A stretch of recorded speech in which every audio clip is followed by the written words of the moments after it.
Okay, I think we should get started. So thank you for joining me today. My name is Dean McEwan. I'm the director of the Master's of Management Analytics program, the blended section. I also run our Global Master of Management Analytics program. But the reason I wanted to do this session here today is just to sort of give an idea of what we mean by blended, because the term blended is well, it's quite ubiquitous on campus, but it may not be so out in the real world. So I'm just going to show you some examples. Hopefully this is, it should be a relatively quick talk, and I definitely want it to be as interactive as possible. So if you could use the Q&A module here, ask any questions you have, and I'll either answer them during the session or maybe at the end. Depends on the flow and how this is going. Okay, so let's begin. All right, so my name, I already said, Dean McEwan. There I am. I look a little different today after COVID, but this is who I is. Here we go. So what is blended learning? So blended learning, the reason we call it blended is because it's all about how a student learns and how we deliver the content that is part of our course and our curriculum. And what we're doing is it literally is a blend or a combination of both asynchronous content and synchronous content. And then we deliver it to you as a student. So I think it's pretty important just to understand what that blended actually means. Now, what we do in the program, and this is with our classroom-based program as well, we have what we call a portal, and this portal is unique to you as a student and you in this particular cohort. So for example, this one here is the Global Master of Management Analytics portal for the class of 2023. So basically this is the point where you go online to get the latest and greatest information. You can see here we have links about, the administration of the program, the course links, the specific Zoom links, right, for the classes, any kind of recordings we have, different types of training modules that we run for EDII, for example, and information about you as a student as well. So there's address updates. So this is that one place where you just go and you get access to all that information and quick links. You don't have to remember, you don't have to have your favorites, that kind of stuff. It's always just go to the portal and you can go from there. And you can also see down the right-hand side, we have a news section, right, where we can update you with all the news. And in this particular screenshot that I took last week was about the vaccination disclosure policy at Queen's. So basically, just as a quick summary, everybody at Queen's has to disclose their vaccination status. And if you're not vaccinated, you have to request accommodation. And my guess is that will be the same thing starting in January. But anyway, this is what you're looking at here with the quick links to things like all the different course content, the calendar of due dates and assignments, your class list so you can contact your classmates whenever you need, and SOLUS, which is, you'll see that SOLUS, and that's the student online university registrar information. So things about checking your transcript, looking at fees that are due, all that kind of fun stuff. So that part is what I would call some of the asynchronous stuff. And then when you dig down a little bit deeper into what we do on a course, each course itself has a website as well. And again, this is where you would go. So when we run a module in the program, each module contains 2 academic courses. This particular screenshot is for our one course, Analytical Decision Making. And again, this is where you would go during that module to get all the information, including, again, the calendar. So when we get into our synchronous content, but also the asynchronous content and what you're expected to have read or do before the synchronous sessions. And when we have the Zoom links and session recording. So one of the great things about technology is that we can actually record all those synchronous sessions as well, and things like office hours. And so you can always go back and review them at a later time. There's also a communications portal here as well, and that's how you can communicate with your faculty member if you don't want to use email. And the professor themselves might ask for some kind of discussion databases that you have to go through. And you can see here on the right-hand side, just as a quick example, there was an issue with some of the technology, the Palisades tool that we use for decision-making, and it wasn't working properly. So we can notify all the students and keep you up to date with what's going on. Okay. Okay, and then, as I mentioned before, when you go to a course website, you can see all the videos and recordings and stuff. And so here I just took a quick snapshot. This particular professor is Elspeth Murray. She teaches twice in the program. She teaches leading change, and she also teaches entrepreneurship and innovation. So you can see how, the recording is there, it's high quality, and it allows you to review those at your leisure as you go through. Now, for asynchronous learning. So what I wanted to do is just kind of show you a quick snapshot. This is from GMMA 863, Introduction to Analytic Modeling. And this is where we see some of the asynchronous learning that you're going to get. And really, this isn't much different than what you would have done as a student in your undergrad. You have specific readings that you have to do. And so here they are kind of laid out what you need to do for those particular dates. And each session has an expectation for what readings you're going to have done. And then we also identify things like office hours. And office hours is that opportunity for you to interact with the faculty members and also your fellow students during specific times. So as you can see, over an 8-week period for each course, this particular professor offered office hours 4 times, so every other week. And you can see the nice spread of the readings and things that you would have to do for his particular textbook as well.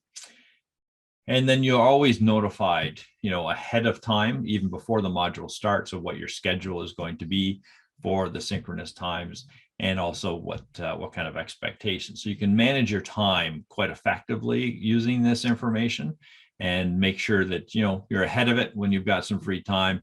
And if you have to catch up later on, you can sort of figure out what you need to get done. Okay. And then here's an example from our analytical decision-making course of what we would do during an actual synchronous session. So we'd log in. We found that there's a sweet spot because we do have students who are literally from around the world. So in my current class, I've got a couple of students in Beijing. I've got a student in Saudi Arabia, a student in Eastern Europe. And so we have to be sort of mindful of time zones in this environment. And what we found is that there's a sweet spot on Saturdays and sometimes Sundays between 10 a.m. and 3 p.m. And so that's where we sort of talk to our faculty members, say, okay, if you're going to be running, or when you're running your synchronous sessions, let's try to do it in that time frame, because that's going to work the best for the majority of the students. And I always say the majority. It's never going to work perfectly for everybody. For example, Beijing and Singapore are like 12 hours time zone differences. So even when we run something until 3 p.m. Eastern Standard Time, that is 3 a.m. their time. So again, not the greatest environment, but I do want to remind you that they are recorded. And so if something did come up or you need to sleep that night, you can always watch those recordings. And so this is just a quick working session that we do about analytical decision making. And so we're a business school, so case studies are a really big thing of what we do. And so this is an example of a working session that you would be introduced. The professor would sort of introduce the topic, and you would have pre-read this, of course. And then you would break off into your teams. And again, using Zoom, we have breakout rooms and that kind of stuff that works quite effectively. And that you would have a chance to discuss that. The professor quite often will go around to room to ask if you have any questions and to clarify things. And then you'd have your discussions in their team rooms. Once you've made some decisions, you go back to the main room, and then you can sort of flush out some of that decision making that's been going on. And so it's very, very an interactive process. It's not just a lecturing thing. It's something that the students will be interacting with the faculty members and your classmates. Okay. And then, as with all of our programs at Smith, there's always lots of extracurricular things going on as well. So we run tons of workshops. We have networking opportunities and a lot of social things. So you can just see here a couple of screenshots. So we actually have an October immersive session coming up. Traditionally, we would have been in Estonia for this one, but unfortunately, because of COVID-19, it's going to be what we'll call a remote session. And so here's a quick example of what we'd be faced with. So you still will have to take time away from work to attend the session. It is basically full-time for that entire week. And you can see the different courses that we're going to be offering, but you can also see some of the other things that we have. So, you know, on Tuesday, October 19th, we have an introduction to My Tax internships, which are paid internships that are available to all of our students. And then we have a workshop on equity, diversity, inclusivity, and indigeneity on Thursday, October 21. And then we have guest speakers. So on Friday, October 22nd, we've got Heidi Klotz, who was in the program, the GMMA program last year. She's going to talk about people analytics. And then on the Wednesday, we also have Holly from Facebook, and then Avi from Revenue Management Labs to give us talks about what's going on in their organizations about using data. And you can see the social stuff in there too. So we've got an escape room, a welcome dinner, which is virtual. So we'll be probably sending out like Uber Eats cards to people so they can get some food. And we're having a pub quiz night on the Wednesday night too. So you can see that there's this nice blend of the academics plus extracurriculars plus social events throughout the program. On the in the middle screenshot there, we've got the different workshops that we run. So even though we expect you to have a good understanding of R and Python programming before you begin the program, we do offer sort of additional resources to help you through that as well. So there's a ton of workshops on both Python, R. SAS is still a market leader really in a lot of analytical software. So their importance is still there, and we recognize that. And we have Tableau for data visualization and SQL for accessing data sets. So those kinds of workshops are run throughout the program as well. Okay, and then that was sort of my quick introduction to blended learning. So does anybody have any questions?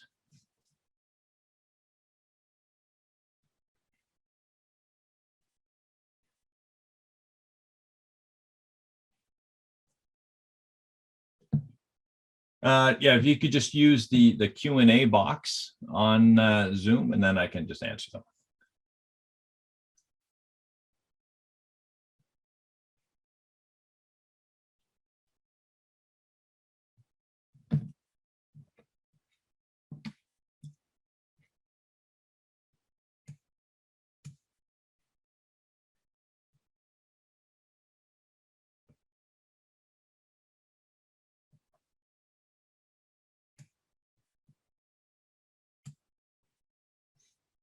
Or the other option here, I can met Majid, I can allow you to talk.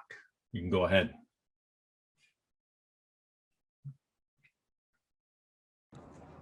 Hello. Hello.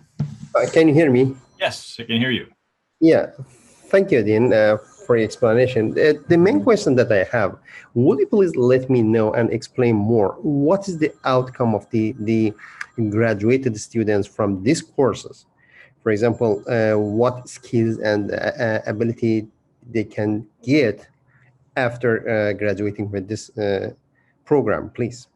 Yeah, for sure. So in the data analytics space, right? So you'll be if you take a look at the different courses. So I'm just going to qualify that. So we do run separate webinars that talk about the different specific things. I ran one last week called Intro to Analytics, where I got into a whole bunch of things about different types of analytics and that kind of stuff. So I'd recommend that you go back and take a look at that one to get an idea of some of those more technical things. But what we're doing here with our MMA program. So first off, the blended program, when it comes down to the parchment that hangs on the wall, it still says Master of Management Analytics. So there's no qualification that it's a blended program or a Toronto program or the global program. It is all just the Masters of Management Analytics. So that's what it looks like in the parchment. What we've always found, and I think that this is, we've made a pretty good dent in this so far. We've had, over 1,000 people have graduated from this program over the past 8 years. But what we found is that, most organizations have great technical people and they have great business people, but they have very few people that can actually, what I would call, bridge the distance between the technical and the business side. And when you're looking at things like digital transformation or looking at sort of analytical issues, right? We want to be able to pull it back because we're a business school. So we want to think about what is the business problem that you're trying to solve. And then analytics is the tool or how you do that. And so this is something that we focus on in this program, is really about understanding the entire organization, what kind of data is inside an organization, and then how can you apply it to your organization to be successful. And when you think about, the 3 different types of courses that we offer, so we have method courses where we teach you how to do analytics, like predictive modeling, intro to analytical modeling, pricing analytics, that kind of stuff. Then we have application courses. So how do you do analytics in marketing? How do you do it in finance? How do you do it in supply chain operations? And then we have what we call power skill courses. And those power skill courses are really like MBA type courses, where entrepreneurship and innovation, project leadership, leading change, ethics, AI and ethics. And so when you think of the combination of those 3, and you understand, what you can do, like what kind of data is available to an organization, and then how do you access that data, and then how can you apply that data. But one of the most important parts about this and this program, and our focus here, is on that business problem. So you can know all the things about marketing analytics, but that's not necessarily going to solve what's best for the company or the business. And so we want you to come in and look at the problem first, and then think about, what kind of data and what kind of algorithms you can apply to solve that business problem. Because analytics is really about, you're analyzing data, and the reason you're doing that is to derive insights from that data. And once you've got those insights, then you do what we say, test and learn, where you apply those insights to your original business problem and see if you've got a solution for it. And if you have, that's great. You're basically done. Maybe you can operationalize it. But if you haven't actually solved that business problem, then you need to start the process all over again. So you develop a new hypothesis, you get new data, and then you analyze it once again. So that's sort of the 3 things that we're looking for. We want to think about, basically the digital transformation of your organization. We want you to identify business problems. Then we want you to identify ways of solving those business problems to make some better decision-making processes. Does that help? Yeah, thank you. But another question come up in my mind. Would you please categorize the graduated of this course students in which field they can be designated? For example, in the business think tank, or leadership, or management department, what they can do in the business? Sure. And analytics is everywhere. That's one of the great things about it. So there's not necessarily a category, like you're not going to be developing as a data scientist or a data engineer. It really is about, you as an individual, where do you want to go with that? But like I said, this is a business program. So we're definitely looking to recruit both managers and leaders of organizations going forward. That's going to be extremely important to us. This program probably isn't for those people who prefer to hide behind a keyboard and just, bang away in code and stuff like that. It really is about that leadership and the managing teams component, because that's another big part of our MMA programs, is high performance teams. And so we're about developing you as a manager and a leader. So that's where we're going. We have had students, though, who have graduated from this program and have gone on to do PhDs with us as well. So if that's something that you're interested in, that's certainly available to you. This isn't a research-based program, though. And so you will have to take some other courses, like through our MSc department, in order to do that. But yeah, we've got, if you look at our graduates, and this is one thing I always tell people is that just go on LinkedIn and you can do a search for Smith School of Business graduates, MMA graduates, and then you can see where these people have gone. And we've had some amazing career trajectories of people who graduated and have gone on to great things. So, and as far as industry goes, I think it's about 36% of our students are in finance with the big banks. But there's a rising number goes into consulting and also retail. And we're seeing a bit of a boom now in oil, gas, and natural resources, and government actually as well. So there's a lot in all different levels of government. You can imagine the data that they've got. And so we're seeing quite a few people into those areas as well. Thank you. Okay, perfect. Okay, now I don't know how to pronounce your first name, so I'm going to try Sepide.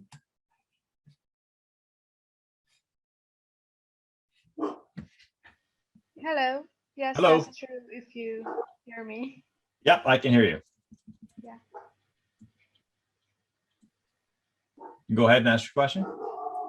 Yeah, so thanks for your session. My question is that how exactly this program is different from MSc Management with the specialization of analytics. So I know that MSc is somehow research-based, but I would like to know more details if possible, mainly in terms of the outcome and the courses that are provided.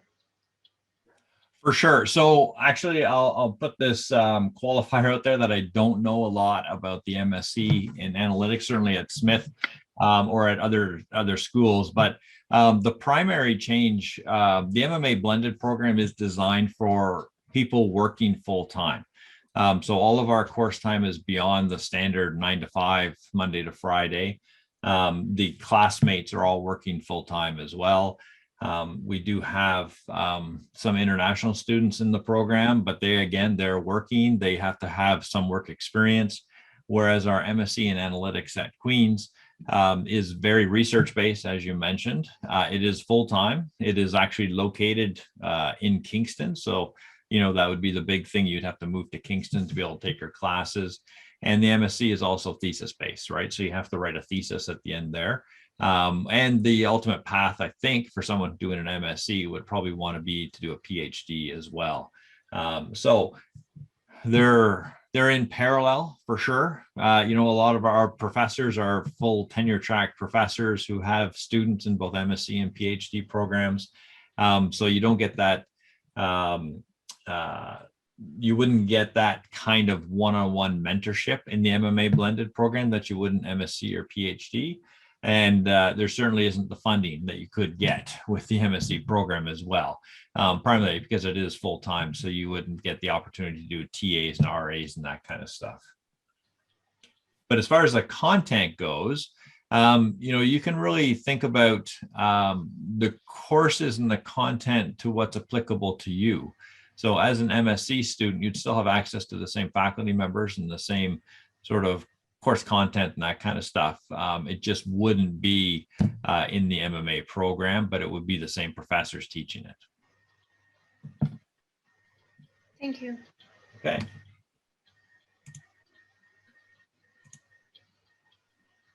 Okay, so I have an anonymous person said, how long will the course be? So the MMA blended program is 12 months. It starts in January, finishes in December. If you elect to do an optional capstone project, then it runs from the following January to April, and it's about 160 additional hours. So there is that, but it is all done in 12 months.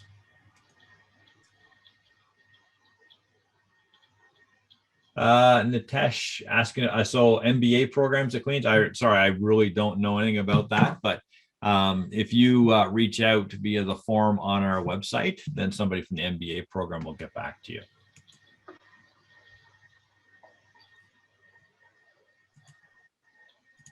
Okay. And I think that's it. I don't have any other questions.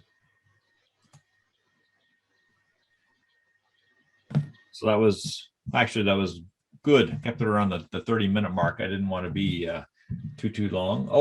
Paula asked the question, what level of comfort with Python and R is required? So the more comfort, the better, of course. That's one of the important things that you will be doing in this program, and certainly as an analytics professional going forward. Python and R are integral to success and probably to being hired and that sort of thing. So during the program, well, what I always tell people too is learn this stuff before, like get a good introductory portion or knowledge of Python and R before you start the program, because one thing you don't want to do is be in a position where you're learning the course content and learning how to program in R at the same time. So when I'm talking to applicants, now is the ideal time to get in here. Once you're enrolled, which means you've been accepted to the program and you've paid your deposit, then we actually give you corporate licenses to Udemy, LinkedIn Learning, and DataCamp. And we'll tell you what courses you should take before our program actually starts. Most of like the DataCamp courses, for example, like Intro to R and Intro to Python, are about 44 to 50 hours to complete. And so we'll ask you to complete those before January 2nd when the class starts. So it's a good idea to sort of get that going so you're not taking your holiday break learning this stuff. So, but it is good to know that. Can I do MMA program full time after 7 years of experience? So no, we don't. We actually don't offer it as a full-time course. It is designed for working professionals.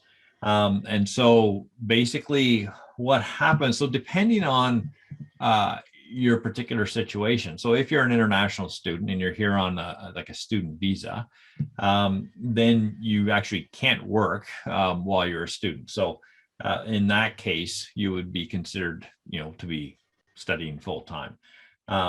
But certainly the program itself is designed for working professionals, and we've had, hundreds and hundreds of graduates every year that are able to do this. So there's no reason why you can't continue your full-time job while taking this program.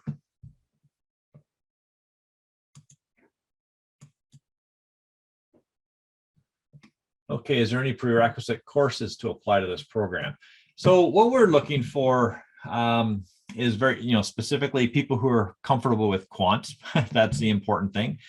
We are looking for, of course, a pretty good standing in a statistics course in your undergrad. And by pretty good standing, I'm saying like at least a B. And other courses like calculus and physics all play into that as well. So we'll be looking for pretty good grades there in those courses. We are looking for people who either are passionate about analytics or are in analytics roles right now. So that's really important for us to see. And we also want to see people who are, going to be good contributors to the class environment. That's extremely important, as we want. It's a team-based program. It's a high-performing teams-based program. And so being able to function effectively in a team is extremely, extremely important. We don't want to set anybody up for failure there. So we're looking for those personality traits that can, show some creativity and some desire to be successful, and some drive in there as well.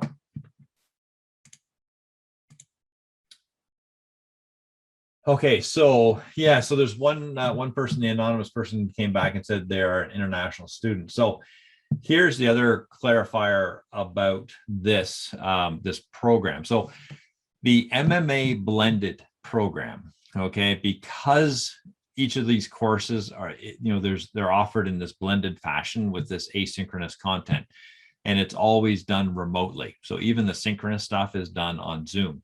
So there's you're only actually required to be in Canada for about 2 weeks. So because of that short requirement time frame, an international student would not qualify for a work permit upon completion of the master's degree. So that's extremely important to know that, because you're not going to be able to get a work permit at the end of this program if you take the blended one. So if you're an international student and you want to immigrate to Canada and to work in Canada, then it's really important that you take the MMA Toronto program, where you have to attend class every week, a couple times every week, and you have to live in Toronto to do that.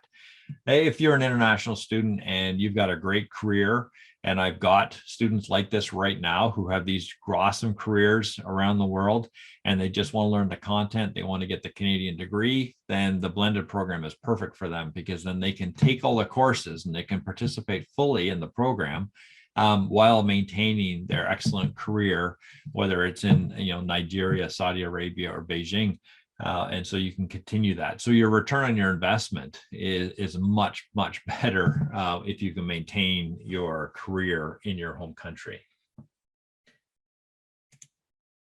And as I mentioned earlier on, there's another question here about the MBA program. So I really don't have any answers for the MBA. I know the MBA program full-time starts in January. And so they're probably wrapping up their recruitment cycle right now, just like I am. Okay, I'm still at no more questions. Give you 30 seconds.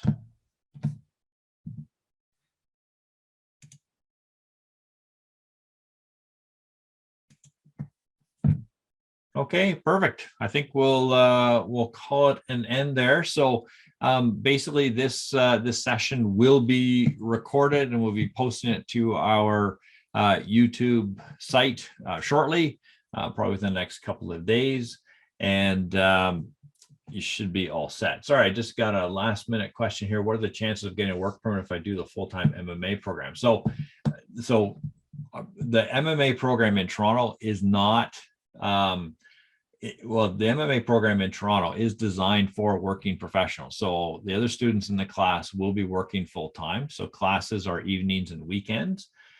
For student study permits for international students, the MMA program is considered to be full-time because of the number of hours of class per week. Okay, so but there's also there's a lot of demand in Canada for people with analytic skills, and so I would say it's a good chance. I'm not an immigration specialist, and I can't provide any kind of advice on that, so that's something you should look up. But my understanding is that we do have a lot of international students who do get work permits in Toronto after taking the MMA program. Okay.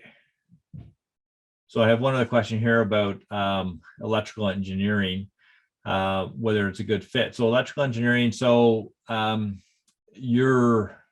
yes, definitely. So electrical engineering has a lot of quants. I mean, you think about things like the calculus that you would have taken, the physics that you would have taken, all those kinds of things lend themselves very well to the analytics space and to understanding the quants and the quantitative courses that we'll be teaching. So yes, I think that there's definitely potential there, but we can certainly talk if you want to book a meeting with me. I think my next slide, no, it doesn't. Hang on a sec here. I will.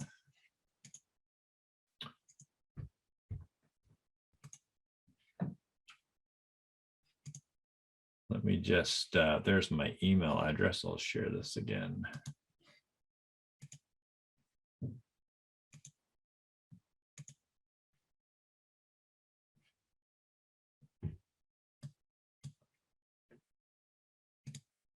There we go. You should be able to see my email address there now. If you want to send me an email, and we can maybe either set up a specific meeting to talk about your own particular case, or just answer other questions that you might come up to. So please feel free to send me an email on that address. Okay, I think that's it for the questions. Okay, perfect. We're all set. Well, thank you again for joining me. Like I said, feel free to reach out to me. I'm happy to answer questions or set up a one-on-one meeting with you. But other than that, take care of yourselves, and I hope to see your application soon. Okay, thank you.